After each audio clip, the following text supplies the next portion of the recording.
Hello and welcome to Premier League All Access with me, Sam Matterface, and talkSPORT's chief football correspondent, Alex Crook. Once again, we are joined by the international football expert who has taken off his lederhosen to return to the UK after watching Bayer Leverkusen and Xabi Alonso dismantle Harry Kane's Bayern Munich. We'll get into that and a whole lot more over the next 45 minutes. Here's what's to come. And it was nothing short of a capitulation, was it? No, it was atrocious, but they were dreadful. West Ham, no commitment, no urgency, no energy. But actually, I think this defeat is solely and utterly on the players and the way that they performed on the day. David Moyes should have enough credit in the bank to be able to ride out one or two blips and bumps in the road. Erik Ten Hag, I think, deserves credit because for me, he's been the most criticised manager in the Premier League this season. He's found a way to finally get a tune out of this team. They've made good strides, no doubt. Absolutely no doubt. I still think there's a fragility there. It does help if you can turn around and go, well, it hasn't worked for 70 minutes. What we got on the bench? Oh, Kevin De Bruyne, brilliant. We'll bring him on. And everything changes. We need to know, the Premier League needs to know, Luton Town need to know, Nottingham Forest need to know, other teams around Everton need to know what they're dealing with here. Are they dealing with a team that have had 10 points taken off them, or are they not? I would agree with that. I think it is all a bit village at the moment. I think Vincent Kompany has been given too much of a free pass. I think Burnley have made no impact on the Premier League at all. And Kev, we will get to your trip to Germany in just a second because it's significant for Liverpool and we'll discuss that in just a moment. But first of all, Crook, are you okay? Because he had a serious injury over the weekend. Kevin, he injured himself playing a very competitive sport. He was playing balloon football on a dance floor with his kids on Thursday night or Friday night. And he, because he is so huge, he went to take a stunning balloon free kick in a crucial moment of the match, toppled over and smashed himself into the floor. Now, we still can't work out how he fell face first when you're kicking a football, but anyway, I'm sure there's a reason for it. It's got to be something to do with weight distribution. Crookster, are you okay? That's the main thing. No, I'm in absolute agony. What have you heard? I don't think I've broken a rib, but certainly they're badly bruised and lugging the equipment around London for Tottenham on Saturday and West Ham yesterday. Not the easiest grounds to get to, as you know. I don't think that's done me any favours. I even skipped a Super Bowl party, my annual game of American football on Sunday night because I was just in too much discomfort. So yeah, not good. It's up there with your broken back, I think. Is it actually up there with a broken back? What, you falling over and hurting some ribs? The good news is that apparently you can get spare ones of those. So you'll be all right. I can't use. Has anyone got a violin? The violins? How did he fall forward? I don't know. That's what I can't work out. Biomechanically, as someone who studied sports science, I can't work out how it actually happened. And where were your arms?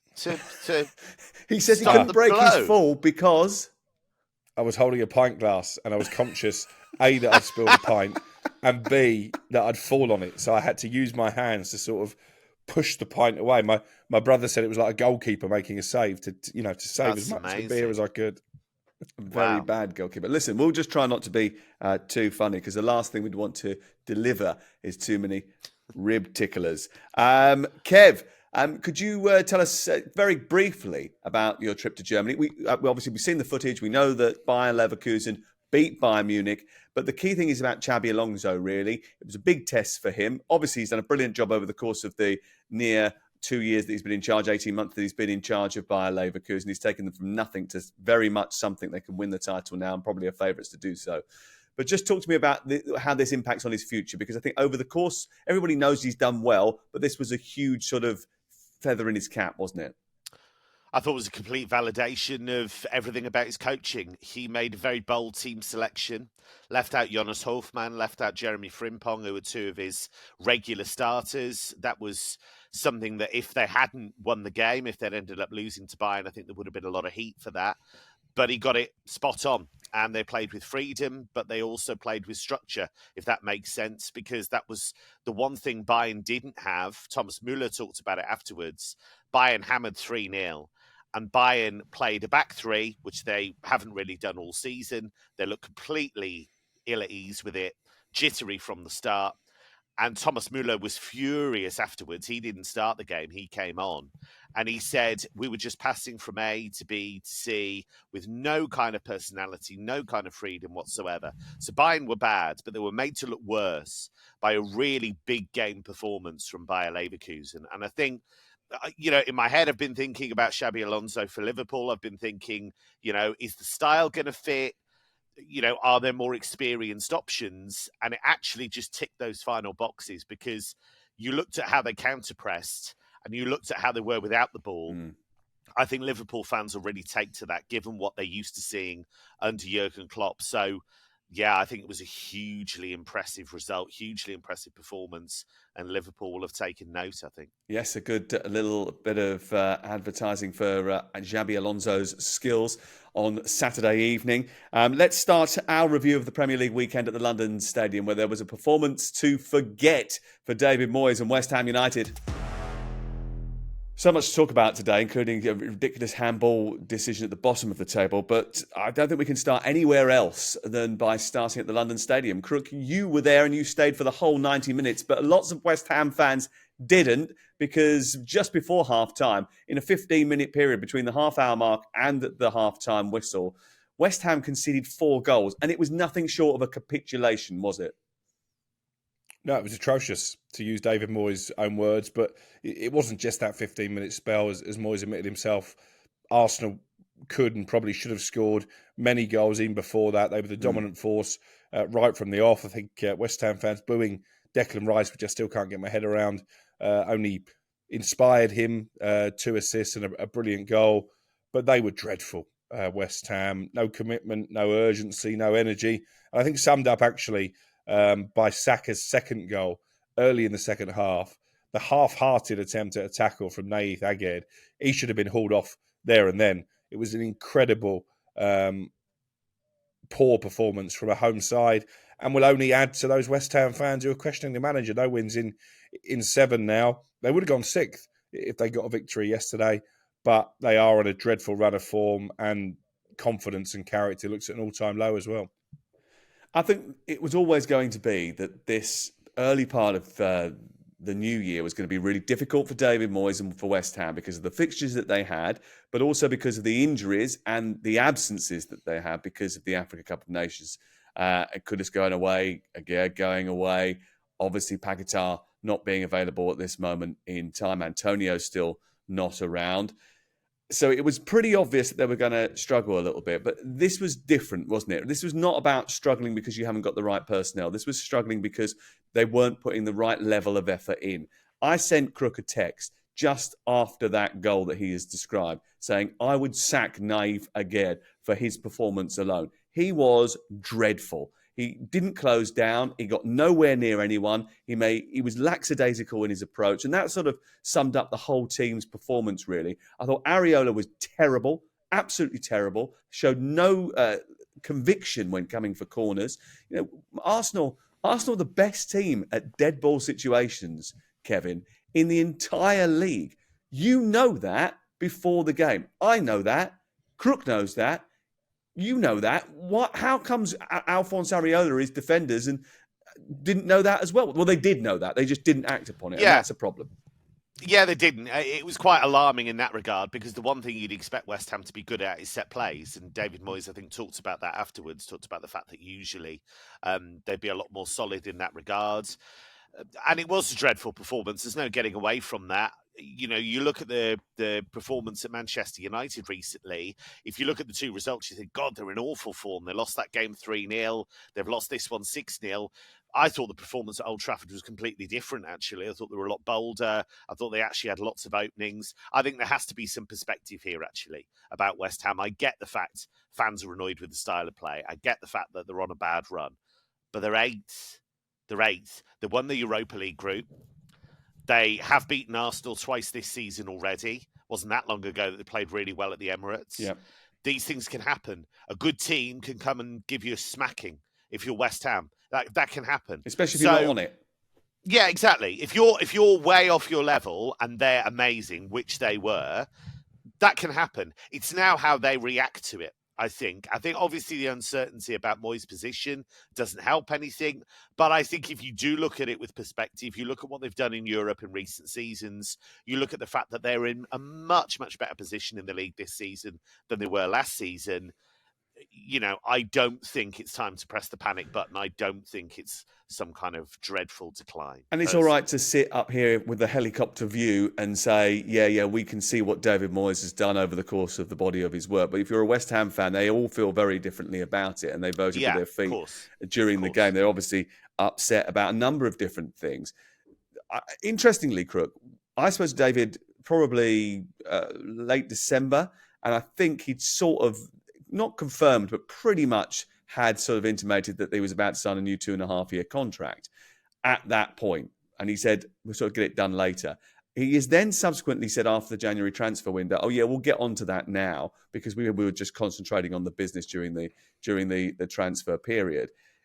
Is this all just a little ruse just to shuffle this back towards the back end of the season, really? And is there a contract in place that he can sign, or is there an offer that is true from the board, or is there still sort of just tentative discussions? Because the lack of clarity around his future, I don't think helps the players. No, certainly not. As it stands, David Moyes is out of contract at the end of the season.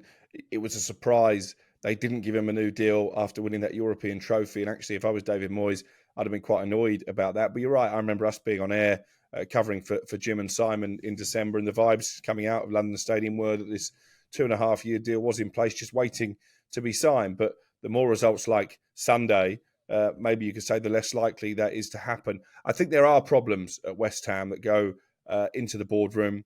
I'm not sure that David Moyes and Tim Steidten, the sporting director who came in the summer, are aligned. In fact, I know they're not in terms of transfer targets. I think they're regularly butting heads. I think Steidten felt that they needed a number 9 in the January transfer window. Moyes wasn't necessarily of that thinking. And then you look at what happened right at the end of the window with the Saïd Benrahma, Pablo Fornal situation, when it looked like those departures might be off because West Ham hadn't submitted the paperwork on time.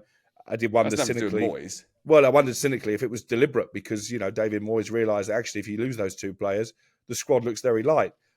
I think they're one of the teams in the league in January who came out of the window weaker than when they went into it because, there was a lack of options to come off the bench yesterday. They didn't get the deal they wanted over the line for Ibrahim Osman, who subsequently is now signed for Brighton, or will do in the summer anyway. So I think David Sullivan is having almost to act as a go-between between Moyes and Steidten, when the whole idea of appointing a sporting director was that David Sullivan could take a step back.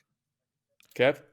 Just very quickly, I think this is what happens in general when you have somebody like Steidten who's used to a continental model where the sporting director sets the direction of travel, sets the philosophy, which kind of players do we want, and then, they involve the manager, of course, and the manager does have a veto in some cases, doesn't in others, but generally it's the sporting director who sets that direction of travel. Moyes is old school, right? And in English football, an old school manager has all of that power and makes that decision. So by nature, that's going to be an awkward situation until they sort out, right, whose responsibilities are whose, because until you do that, it's chaos. Okay, but they had a bad transfer window this time around. I think we can probably agree with that. But they had a very good transfer window over the summer where they used the Declan Rice money superbly to bring in a host of very, very good players. And, 3 good players that have made a massive impact into that team. So I think over the body of work, if you look back at what David Moyes has done, and even, the new guy, the sporting director, what he did in the summer, it has been positive. There are going to be times, if you're West Ham, if you're Brighton, if you're Brentford, if you're Tottenham Hotspur, that you're going to get beat. It's going to happen. You're going to go through spells, especially West Ham are going to go through spells because they've got a very small squad. So it's not always going to be that you're going to be able to win every game. I completely understand the style of play is not exactly what you want, and everyone wants tippy-tappy football. But actually, I think this defeat is solely and utterly on the players and the way that they performed on the day. David Moyes should have enough credit in the bank to be able to ride out 1 or 2 blips and bumps in the road. But the players have got to stand up and be counted on these occasions when they do not deliver. And they did not deliver. Even some of their better players did not deliver. What you want is heart, commitment, and energy. You can lose 4-0. You can lose 5-0 in a game. but you can't lose 5-6-0 without showing any real intent and graft and desperation to do something about it. You can't collapse and capitulate like that, because people will ask questions about what it's like in the dressing room if that is the case. David did brilliantly, I thought, afterwards, and came out and spoke to you. If I was him, I would be thinking about my own future. I'd be thinking I might leave in the summer rather than stick around. I know he's looking at the project and thinking, I've done a good job here. I've put the foundations in place. Somebody else is going to reap the benefits. But honestly, I don't know whether or not he needs the hassle. It doesn't fit. It doesn't feel like everyone's happy with each other. And I think sometimes that working environment needs to be good, needs to be positive, right? He could go somewhere else where he might be more appreciated. Certainly, Erik ten Hag feels a little bit more appreciated after a 2-1 victory away at Aston Villa. It was a harsh result for Aston Villa to stomach, wasn't it? Bearing in mind the chances that they had, especially in that second half period where they probably should have scored 3 or 4. Douglas Luiz missed a chance. I thought, how has he missed it? That's got to be a goal. That's unreal. But somehow, some way, Manchester United did dig in, show that commitment and graft. And Scott McTominay again off the bench, Crook. Yeah, and credit to Andre Onana, actually, probably his best performance in the Manchester United shirt. It's been a difficult introduction to English football, but he made some big saves. I think you're right on the balance of play. Aston Villa will feel very aggrieved, but let's give United some credit. 4 wins on the spin in all competitions for the first time this season. They've finally gone away from home against a top 8 side and picked up a victory. And it looks like a team who are playing for each other and are playing for their manager. So I'm pretty confident now. I've looked at United's upcoming fixtures. They've got a Manchester derby to navigate. But apart from that, there's a lot of very winnable games. And I think they've given themselves a chance of that top 5 finish, which hopefully will be enough for Champions League football. So Erik ten Hag, I think, deserves credit because for me, he's been the most criticised manager in the Premier League this season. He's probably had to put out more fires than any other manager in the Premier League this season. But he's found a way to finally get a tune out of this team and get a tune out of Rasmus Højlund in particular, who just looks like the most delighted bloke in the world every time he scores. And you have to love his enthusiasm. Well, he's a good player. And I think, many, many years ago, we discussed the idea of a philosophy at Manchester United. If you're going to spend a huge amount of money going forward, a lot of people wanted to bring in Harry Kane. I actually said to you, I thought it'd be better to go and buy a younger striker that you could build and make as a franchise player for the future, even if it meant that it was a few sort of bumps in the road on the way through. And I don't know whether or not he's going to turn into that franchise player. I'm hoping, bearing in mind they spent so much money on him, that he is, and that they've done their scouting and their due diligence on that. He certainly looks as if he's got the right attitude to become that player.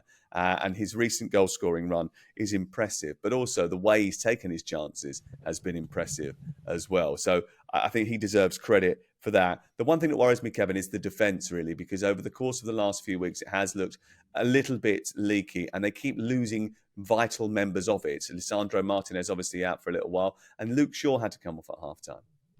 Yeah, I do think Martinez is key, actually. I think it's no surprise that when he came back, they looked a lot more solid. It's not just his basic defending, it's his personality as well, which I think is important for that team. I think his ability on the ball is hugely important for them as well. So when he's not in the team, they're simply not as good, and that's not a surprise. I do think defensively there's a bit of an issue. I just think in general, I think they've made good strides, no doubt. Absolutely no doubt. I still think there's a fragility there. I still think that obviously McTominay's got them out of jail a few times. And I have to give him credit because he is much maligned. And I think there is, with some players, there's kind of a misunderstanding of what they are. And I think he gets asked to play sometimes this deeper role in build-up that doesn't suit him at all. He's a box crasher. He's a guy that can get into the box, get those headers, get those goals, and actually make a real impact in that regard. And I think when you look at him in that way, it's a lot more positive. So it's about focusing what he can do rather than what he can't. Just one on Højlund, by the way. What I think's nice that we're seeing now that we saw with Atalanta in Italy is a guy who scores all types of goals. So he can bang them in from the edge of the area. He can score super scruffy goals, like the one he got recently off his chest that was virtually on the goal line. He's got that instinct. And I think that's going to be really good for them going forward. If he stays fit, I think he's going to be great. Yeah, he looks like a good player. Let's talk about the other side of the coin, though, because Unai Emery, understandably, a little bit deflated after the game. What has happened here? Never losing at home, then 3 big defeats to Newcastle, Chelsea, and Manchester United. Look, they kept out Arsenal and Manchester City when they came to town earlier in the winter, but this last couple of weeks has been very difficult for them at Villa Park. Now, where has that come from? I watched them on Wednesday. I was there on Wednesday night, and I thought the problems were in midfield. They were outnumbered in midfield, and I thought Kamara had another difficult game yesterday afternoon as well.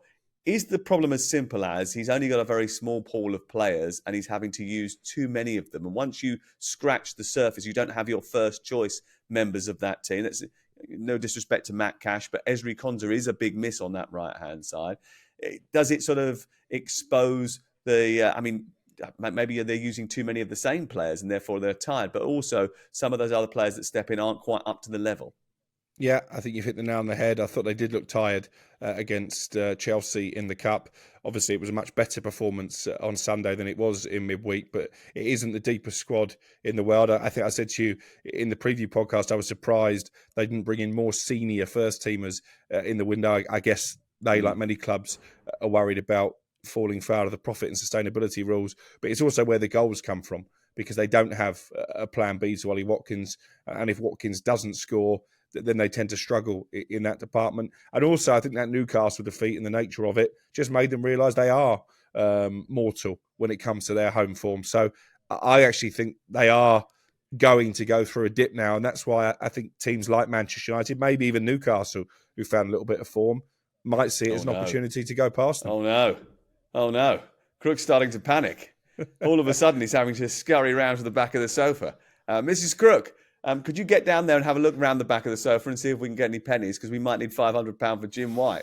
Obviously, he can't do it himself because his ribs are hurting, so he can't bend over to have a look to find that cash. Because Newcastle have started to pick up points, haven't they? And all of a sudden, Aston Villa have gone through a bad spell at just the wrong time. They were attempting to record successive home league victories against United for the first time in since 1977, but they always have a bad game against Manchester United. They've got a tough record against them. Manchester United will go on, I think, and put a few results on the board. But whether or not 5th place is enough for the Champions League, we shall see. Let's move on to from Sunday to Saturday and head off to the Etihad Stadium because Manchester City, for a brief spell at least, went top. Manchester City beat Everton by 2-0. This was hard work, actually, for Manchester City because Everton defended really well, Kev. And actually, the idea that they had that grit and determination and eventually the nous to be able to open up Everton sort of bodes well for the future, I think, for them, because Everton brilliant defensively. But I suppose it does help if you can turn around and go, well, it hasn't worked for 70 minutes. What we got on the bench? Oh, Kevin De Bruyne, brilliant. We'll bring him on, and everything changes.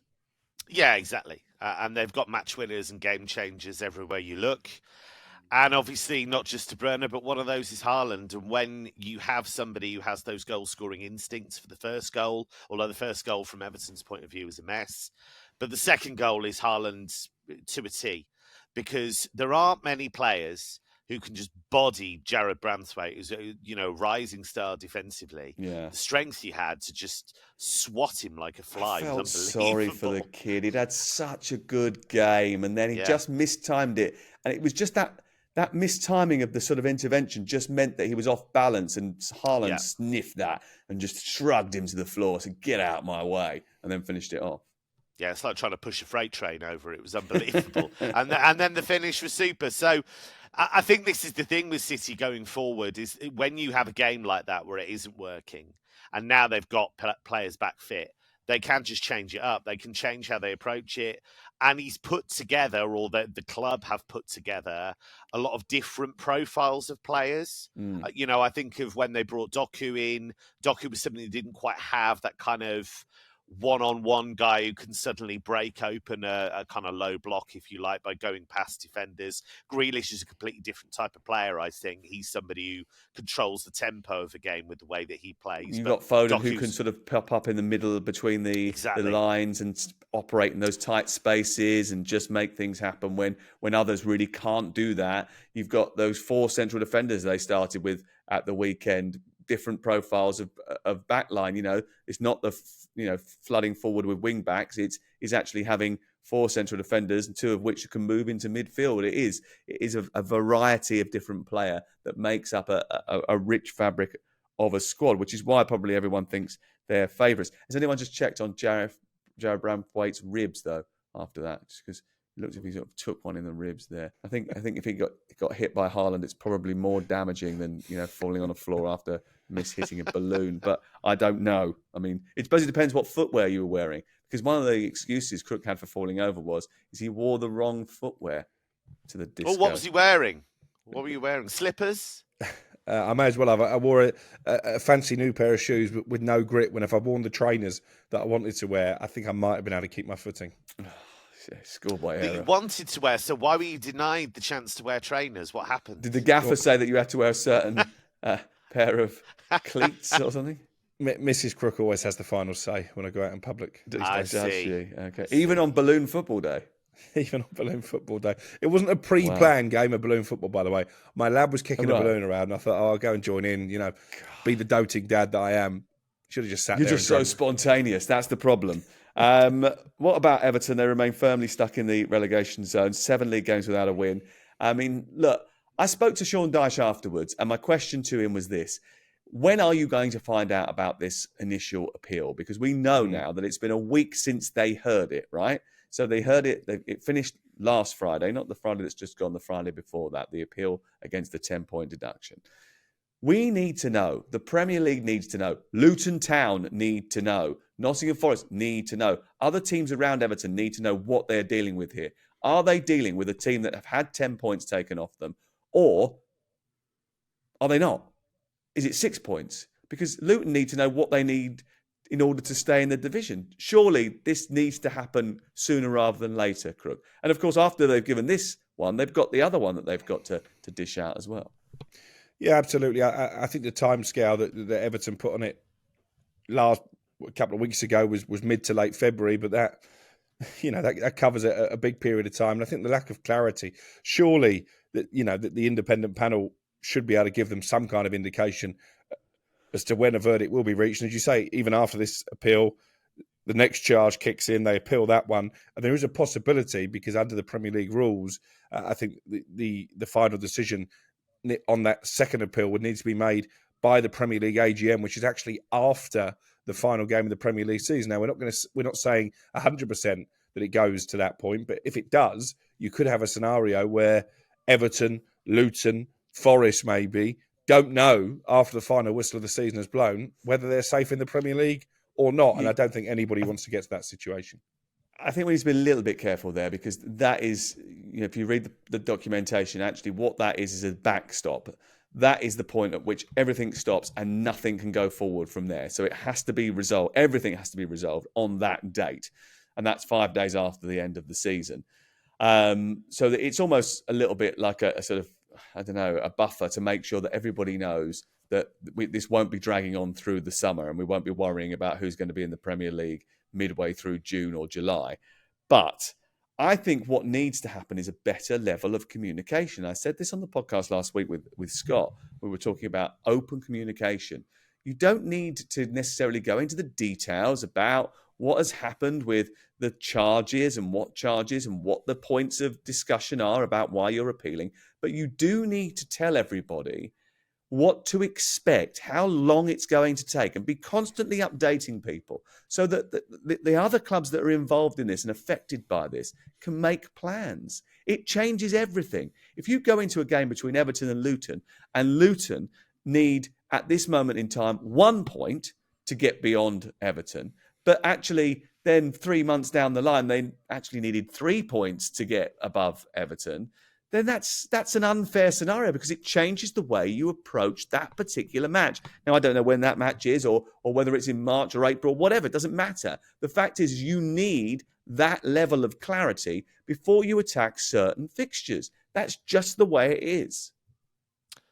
I would agree with that. I think it is all a bit village at the moment, the way it's been handled. I think the problem you've got here is obviously we look at the sporting side, but we also like to look on the business side on this podcast. And I think that's a really good thing because actually these are multi-million pound businesses. Yeah. These are huge financial entities and they are going to be seriously affected. And then you've got the danger of, legal challenges down the track. I know this has obviously been an appeal, but, there is the possibility, if clubs feel they've been hard done to and feel they want compensation and feel that they've been cheated out of money, this could get very, very messy.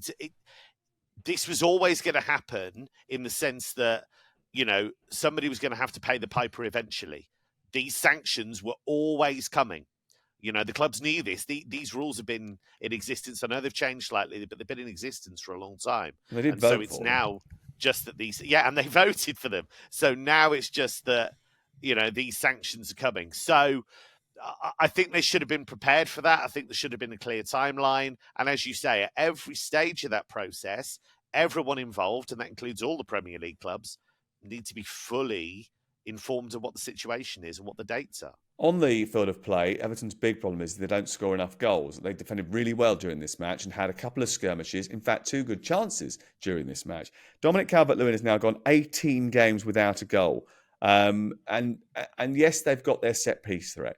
Yes, they've got the goals of Abdoulaye Doucouré that he crashes the box and scores every now and again, but he's been out. He's played in one of the last 11 games, Abdoulaye Doucouré. He's still the top scorer with 6 goals. Unless you find a way of scoring more goals, they've got the 4th worst attack in the league, 4th best defence and the 4th worst attack in the league. Unless you change that markedly, you're going to find yourself in relegation trouble anyway, Crook. Yeah, the Calvert-Lewin situation is the big concern for me. I think he had their only shot on target. It was a really tame effort from the edge of the penalty area. It was the shot of a player lacking conviction, lacking confidence, lacking belief in his own ability. And unfortunately, I think he's just been shot to pieces by the number of injuries that he's had. Obviously, they signed Beto for a not insignificant fee. He doesn't necessarily look up to Premier League standards. So you do worry about where the goals are coming from. And if they do fail to get this 10-point deduction overturned, I'm not convinced they get enough points to get past Luton, who I think, despite the fact they had a poor result against Sheffield United at the weekend, particularly at home, will pick up victories. And they do score goals, Luton, which Everton don't. Yes, they do. Yeah, they do. And listen, one of the great things about Luton is that they get people into the box. I've noticed so many times over the last 2 weeks when I've done the Everton games, they get balls in the box, they get crosses into the area, but there's no one to finish them off. The amount of times the ball's gone flashing through the 6-yard box and Calvert-Lewin's 3 or 4 yards behind that, he's got to get in there, or someone's got to get in there at the far post and convert those chances, because unless they do, they're going to find themselves in serious bother. Let's go to the other side of Merseyside. Kev's smiling again because Liverpool beat Burnley by 3 goals to 1, and Klopp's men back on top after 3 great headers, Kevin. Yeah, there were. And, another example of Jota and how amazing, pocket rocket he is. I mean, the leap that he has is extraordinary. But I nearly wasn't smiling, actually, because you have to give Burnley a lot of credit. They made big chances at 2-1 down and really should have equalised. Fofana, who obviously did well, recently when he got those 2 goals, really should score. Certainly, I think the second one, I think the first one's a good save, actually. I think it's really good from Kelleher, but I think the second one he should score. So, Burnley will go away disappointed. I think it shows that Liverpool, do always let you play, do always give you an opportunity. But, it's another good win and it's a good reaction to what happened against Arsenal. And Darwin Núñez, again, the force of nature that he is, impressing again. So good to see that. Good to see that. Klopp and company not happy, though. It wasn't good to see this. They were protesting. They were upset. They were giving Tim Robinson a very bad time. They both ended up getting booked as a result of it. I just wonder whether or not, if you're Vincent Kompany, it gets to a point where you've just kind of have to do something completely different. I know that they were philosophy, but isn't the sign of someone who's got the ability to adapt to situations actually a greater asset, really? Because if you keep doing the same thing, you're going to find yourself in serious trouble. I mean, he has been pretty repetitive over the course of the season.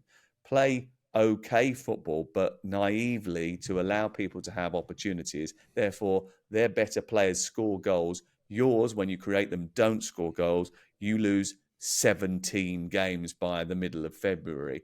That's not a recipe for succeeding in the Premier League. Maybe they're not worried about that. Maybe they're happy to be West Brom 2.0 and come up, get the money, go back down, rebuild, come up again, maybe stronger next year. Or is it Norwich 2.0? I can't remember. They wanted to be the top 26 club, didn't they? But they've got Arsenal next, and I can see them getting well beaten in that game as well, Crook. Well, yeah, I'm just looking there. They probably need 7 wins to stand any chance of staying up. That would take them on to 34 points, which usually is the sort of ceiling to keep yourself in the division. That means they've got to win half of their remaining 14 matches, Burnley. They've won 3 games all season. Their goal difference is minus 25. Only Sheffield United, who've taken a couple of tonkings, have conceded more goals. They've got no chance, have they? So the changing philosophy at this late stage of the season is almost a fruitless exercise. I've said it before and I'll say it again.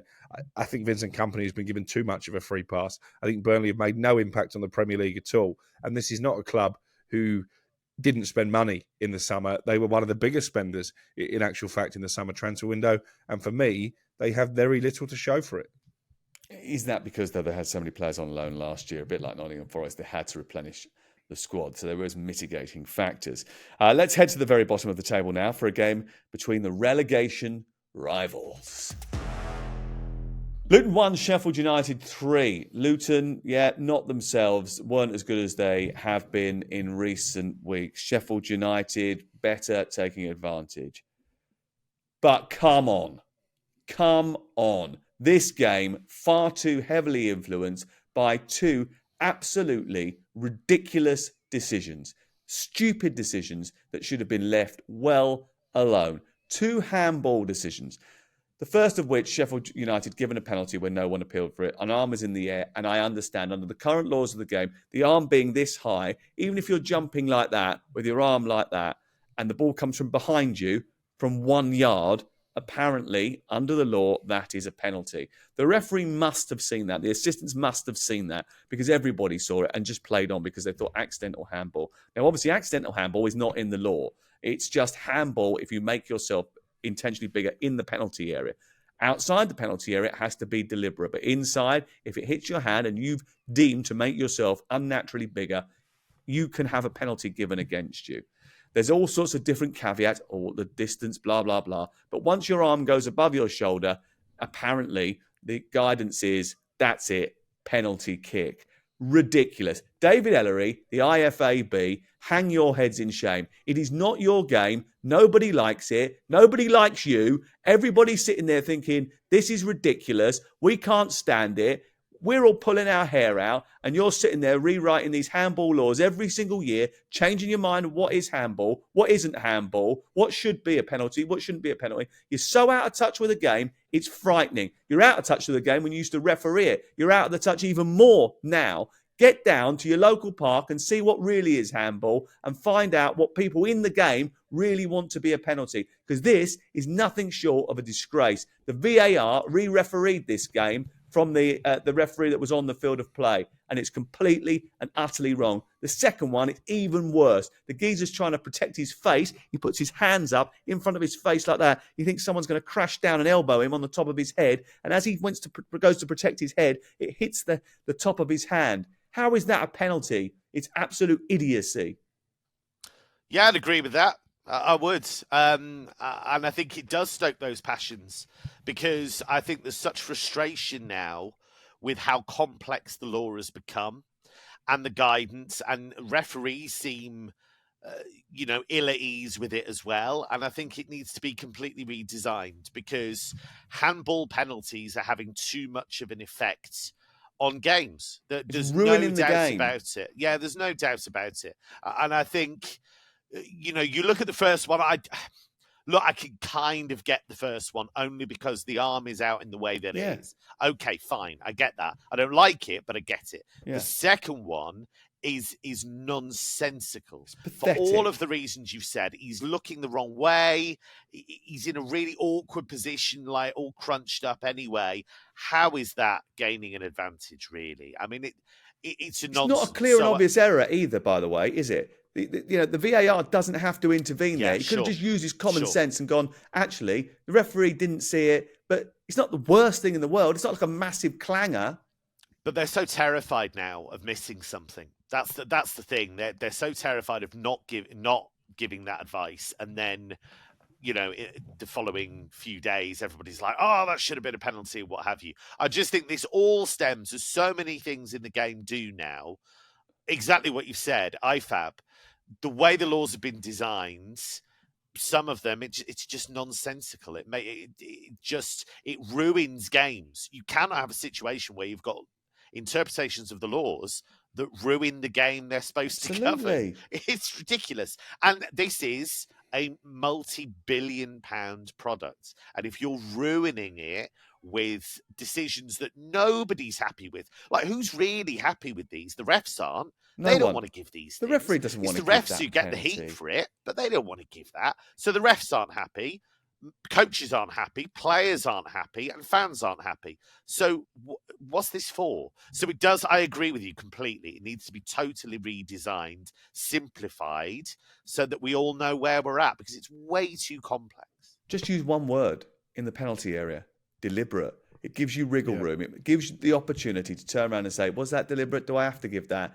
Yes or no. Simple as that. If it's deliberate handball, and it's deemed by the referees are not stupid. They're educated people that have gone through 17 years of going through different levels of football to understand the movements of a football player. Trust those people to make their judgment, which is, was that deliberate? Will he have a look at it? And if he has to have a look at it a second time, fair enough. In which case, he will then make his call, and it's down to him. But what you're doing at the moment is you're making it almost impossible for that guy in the middle to make a call. You're encouraging somebody else who's miles away, who's got no feel for the game because they're sitting in a booth somewhere, watching it going, but the technical detail of the law says I have to give a penalty in this zone and ruin a Premier League game. It's just annoying. It's totally annoying. I share your frustrations. I think, thankfully, the penalty decisions didn't make a difference to the outcome. I think Rob Edwards will be honest enough to admit that Sheffield United were much the better team and they deserved to win. Actually, Rob Edwards said that he wouldn't have given either penalty, and I think we all agree with that. I think the worst decision of the weekend for me was the one in the Forest-Newcastle game when they haven't given a penalty against Dubravka, when he clearly catches Awani. VAR have had a look at it. The referee, as they pointed out on television, is too far away from the play to really have a view. That's where you want VAR to intervene, not on ridiculous handball calls. And actually, I think Areola was very lucky. And again, it didn't change the outcome because they got battered anyway and he was responsible for it. But he probably should have been sent off for the penalty he conceded on Saka. So again, we've had this weekend, and we said it before, when one set of decisions go awry, there's almost like a domino effect, and it becomes a bad weekend for VAR and for the PGMOL in general. Too many of those weekends have been that way, though. That's the problem. And too many of those weekends have seen results change as a result of bad decisions. And the Nottingham Forest one, you might say, did change the outcome of the game. Whether you agree with that being a penalty or not, surely it is it's a less controversial intervention than the one that gives the penalty for Vinny D'Souza. And that is half the issue, isn't it? It's like, if you're going to be really pedantic, all of you be pedantic. If you're not going to be pedantic, then all of you back off. Have some semblance of sort of team philosophy and approach to the way that you're refereeing these football matches. Anyway, I've obviously fallen out with David Ellery. He's never going to speak to me again. Good. I don't want to speak to him anyway. That's just the way it is. I'm so annoyed about this because I do think that they sit in their little ivory tower changing these little technical words in the law book and don't think about the impact on it. The ridiculous thing about the sin bins, which nobody wants or whatever, and you can discuss the merits of it, maybe in youth football, whatever. But elite players do not want to get involved in that. Referees don't need that extra card in their pocket, right? But yet they fly this kite like a political party at the beginning of the week, saying, "Oh, we're thinking of doing this." Wait for the reaction and go, "No, we weren't doing that. That's nonsense. It's rubbish." You know, they're treating everybody like fools. It's not fair. Anyway, Kev, it was lovely to see you, and I'm so pleased that you're back. It was lovely to be seen. And I know you had a tough weekend because not only did you do those big games, you also went out on the Raz with Derek Ray. So I know that means you stayed in your later hails until at least 4 a.m. on Sunday morning. Crook, your ribs all right? They survived the podcast? Yeah, just about. Well, you're not that funny, luckily, so all good. Dear, oh dear. Well, look, listen, as long as you can breathe. I know bruising a rib playing balloon football is a lot more serious than breaking a back, as you've told me all over the weekend. But I'm sure you'll be back in the gym soon. Right, that's it from us. We'll be back on Thursday for the preview podcast when we look ahead to some big fixtures in the Premier League and have a look back at some of the Champions League stuff that's happened this week. There is Champions League football this week as Manchester City are back in action. We'll see you soon.